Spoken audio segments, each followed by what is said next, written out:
Save the overweight left in the pan after cooking the breakfast bacon. Later you can melt it mix with breadcrumbs when topping casseroles or cream vegetable dishes. Use it for frying of meat for casseroles or cooking mushrooms.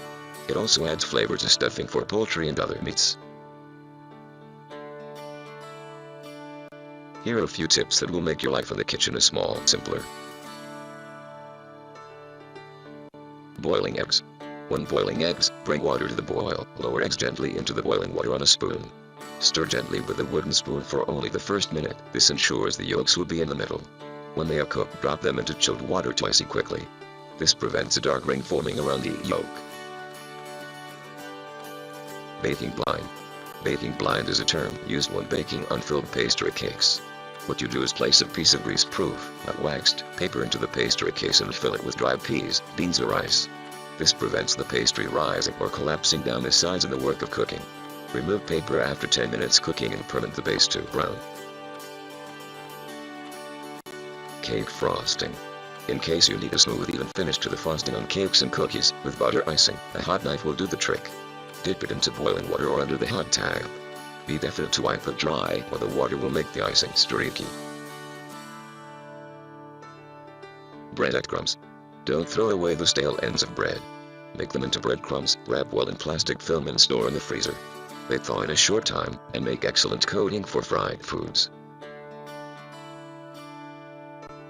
Cake tins. For cakes that are difficult to turn out or extract from the tin, stand the tin on a damp cloth for a couple of minutes. This creates steam between the cake and the tin and helps to loosen it. Cake making. When making cakes, you get the best results if all the ingredients are at room temperature.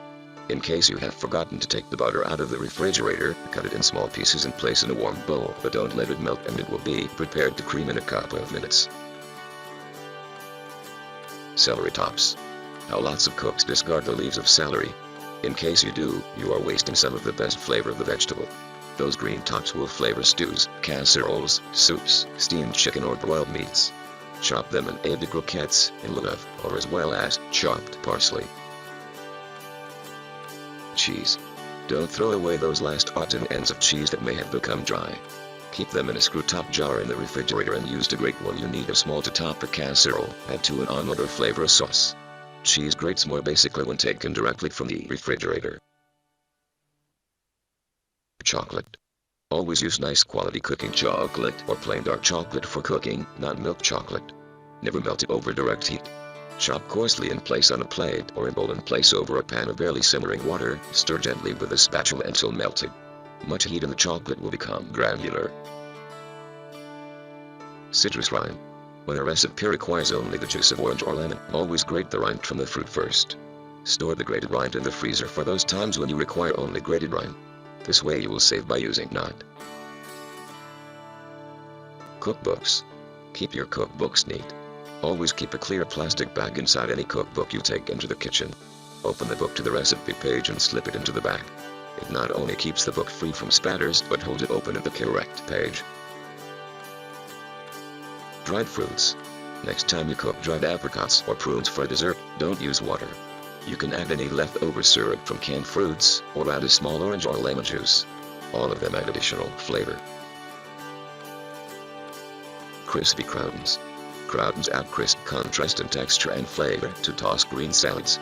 Make your own. Cut day-old bread into cubes and shallow fry them in oil with crushed garlic added, mixed herb stock cubes, or in simple substitute. Remove from pan when golden, the color will become darker outstanding. Drain unabsorbent paper and add to salad before serving. Egg whites. When beating egg whites for marinas, the eggs must be at room temperature before beginning. A warm bowl helps beat them more quickly. The bowl and beaters must even be free from grease and water, as well as a pinch of cream of tartar added gives them more body for a meringue that holds its shape well. Flour. In the event you run out of self-raising flour, don't be concerned, you can use plain flour and baking powder in lieu.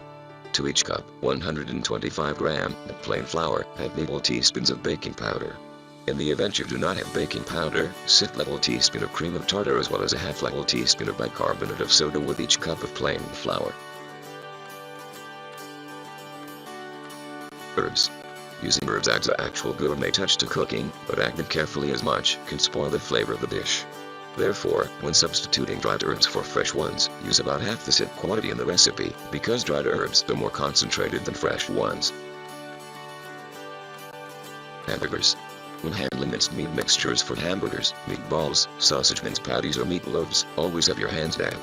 The meat mixture won't stick. This makes the job simpler and faster.